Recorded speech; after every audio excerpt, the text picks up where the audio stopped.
धारा 370, अरे यहाँ के राजपूत रणबांकुरों ने तो 300 साल से झंडा गाड़ रखा था इस रियासत के आनंद का। यहाँ किस बात की कमी थी?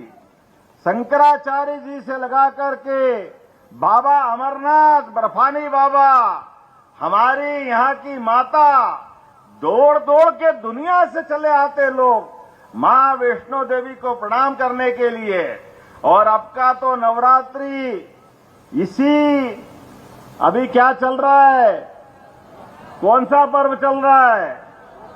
श्राद्ध चल रहा है। और ये श्राद्ध अब की बार किसका करना है, हम सब याद रख ले। श्राद्ध होगा, जरूर होगा। दुनिया की कोई ताकत श्राद्ध को रोकने वाली नहीं है। आपने इधर कमल का फूल का बटन दबाया, उधर अपने आप काम तमाम हो गया। परमात्मा की कृपा है, क्या विधाता का भी विधान है, चुनाव का संयोग है।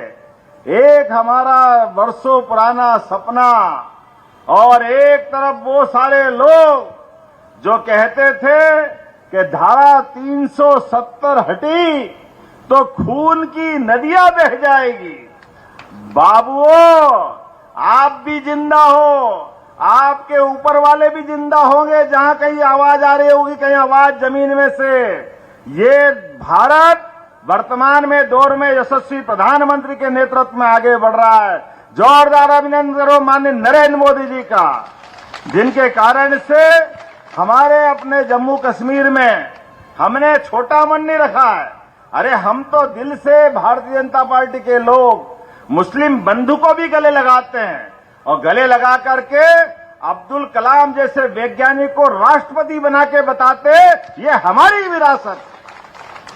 हम अब्दुल हमीद जो पाकिस्तान के साथ युद्ध में अपने वीरता के झंडे गाड़ता है, वो हमारे अपने दिल का टुकड़ा होता है।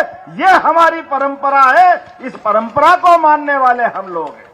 लेकिन आप लोग नापाक बात करते हो, आप खाते हो यहां की, और आपके दिमाग में सपने आते पाकिस्तान के, और जो कहते हैं वो करके दिखाने के लिए।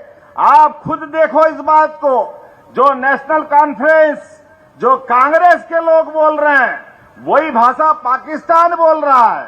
ये समझ में नहीं आ रहा है कि इनके पार्टी का रजिस्ट्रेशन और कार्यालय नई दिल्ली में है या इस्लामाबाद में। पहले ये तय कर ले इनका कार्यालय कहां से। ये किसके एजेंडे को चला रहे हैं, किसके चुनाव की बात कर रहे हैं। बड़े दिनों में खुशी का दिन आया है।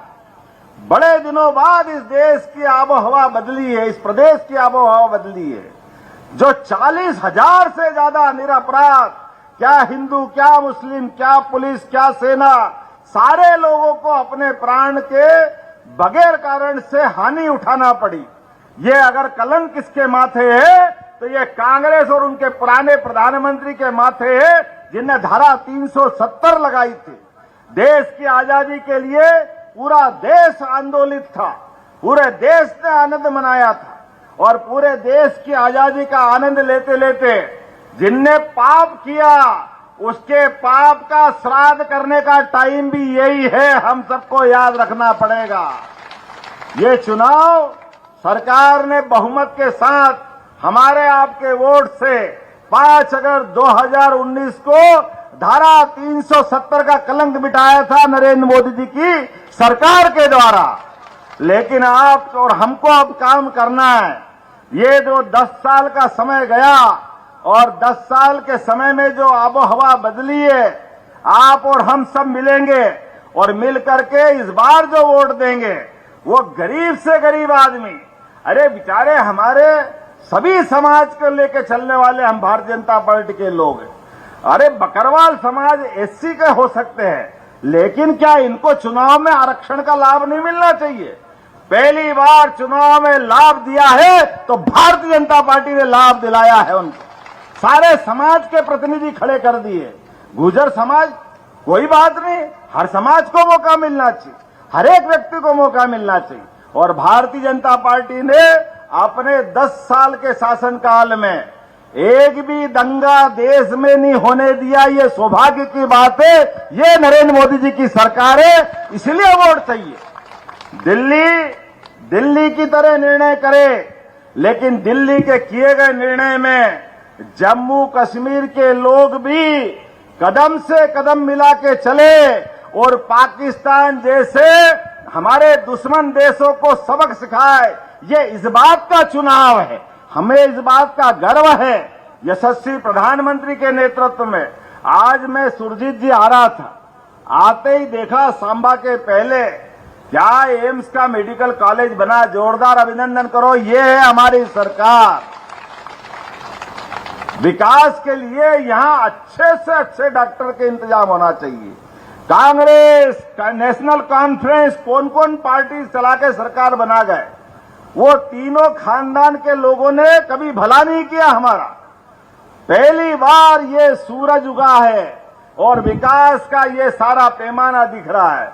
ये सामने की सड़क, ये जिस प्रकार से मुझे बताया कि कठुआ तक जाने वाला रोड, कितना तेजी से काम चल रहा है। ये सड़क नहीं है, ये जीवन दान है आप सबके लिए, यहां से लेके भारत के उस आखिरी सिरे तक पहुंचाने के लिए। जम्मू से लगा करके, कश्मीर से लगा करके कन्याकुमारी तक, एक देश एक आवाज, और हर गरीब से गरीब आदमी के जीवन में बदल करते हुए उसकी जीवन की दिशा बदलने के लिए। और अब हम नहीं कह रहे, आप तो गवाह हो इस बात के, जो बचावा कश्मीर और पाकिस्तान वाले वो खुद नरेंद्र मोदी जिंदाबाद कर रहा है। ये समय आया है, ये नरेंद्र मोदी जी की सरकार। काम करना किसको कहते हैं, विकास किसको कहते हैं, अपने देश का स्वाभिमान कैसे रखते हैं, उनके स्वाभिमान की इज्जत के आधार पर एक बार नहीं, दो बार घर में घुस के मारने का रिकॉर्ड किसी ने बनाया है, हमारी सरकार ने बनाया। ये नरेंद्र मोदी जी की सरकार। देश के दुश्मन हमारे सैनिकों पर हाथ डाल दे, हमारे सैनिकों के साथ बुरा कर दे, और आप देश की सेना चुपचाप देखेगी। ये कांग्रेस की सरकार में होता था, हमारे सैनिकों के सर काट के ले जाते थे, और हमारे स्वाभिमानी सैनिक बोलते रहते थे दिल्ली को, हमको ऑर्डर दो, हम निपटने में सक्षम हैं, हमको ऑर्डर दीजिए, हम हिसाब चुकता कर लेंगे, हमको आदेश दीजिए, हम अपनी ताकत से पाकिस्तान को सबक सिखा देंगे। लेकिन ये कायरों की सरकार, पुरानी सरकार, इनके हाथों में दम नहीं था, जीवान तो जैसे थी नहीं, ऐसा लगता था कि बगैर जीवान वाले कोई प्रधानमंत्री बैठे हैं। अब करके देख ले, 56 इंच वाला बैठा है हमारे घर में। कोई गोली चलाए तो रातों रात गोला मार के हिसाब चुकता करते। ये सरकार भारत की है, ये अदम अपने में। और एक बार नहीं, कदम कदम पे दिखा रहे हैं। रूस के युद्ध में, रूस यूक्रेन युद्ध में 20,000 हमारे विद्यार्थी फंसे थे। 20,000 विद्यार्थी, अचानक युद्ध हो गया, जो पढ़ने गए निकल नहीं पा रहे थे। और ऐसे कठिन समय में यशस्वी प्रधानमंत्री के नेतृत्व में ये होता है देश और देश के प्रधानमंत्री की ताकत। नरेंद्र मोदी जी ने फोन किया रूस और यूक्रेन के बड़े नेताओं को, राष्ट्रपति को,